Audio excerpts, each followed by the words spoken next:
Have you ever bitten into a hot dog and wondered, wait a second, why do we call this thing a hot dog? There's clearly no dog inside, so where did that name even come from? The truth is, this beloved American food has one of the strangest, funniest, and most misunderstood origin stories in history. Today, we're pulling back the bun on a name that started as a joke and somehow stuck forever. In the late 1800s, German immigrants arrived in America bringing their frankfurters and wieners, sausages named after their hometowns, Frankfurt and Vienna. They sold them from push carts, steaming hot and tucked inside rolls so customers could eat them while walking.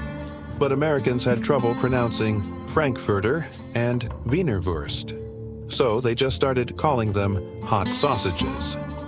Simple enough until the jokes began. Back then, Dachshund dogs, those short, long-bodied pups from Germany, were nicknamed sausage dogs. Street vendors who sold German sausages were often mocked for selling Dachshund sausages. Cartoonists picked up the gag, drawing silly images of dachshunds stuffed into buns. Then came the moment that changed everything. At a baseball game in New York, a vendor supposedly shouted, "Get your hot dachshund sausages while they're red hot."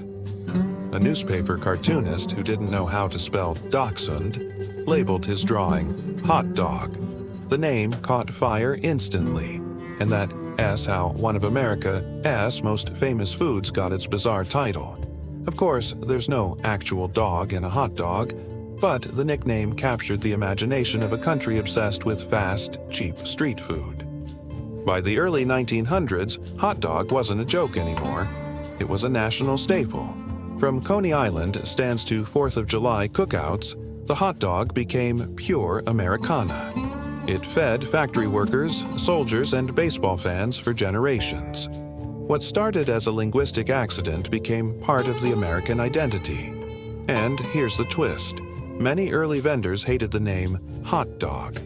They thought it was bad for business, that people might actually think it contained dog meat. But by the time they realized, it was too late.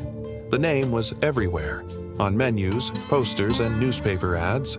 The joke had become history. So next time you're at a ballpark, holding that steaming bun, remember, you're not just eating a snack. You're biting into a century of immigration, humor, and American invention. The hot dog isn't just food. It's a story about language, culture, and the strange ways history sticks to the simplest things. Funny how something that began as a street joke became a national icon, and how a word meant to make people laugh ended up feeding millions. If you enjoyed this story, make sure to like, subscribe, and stick around for more forgotten origins, where every bite, every phrase, and every tradition has a hidden past waiting to be uncovered.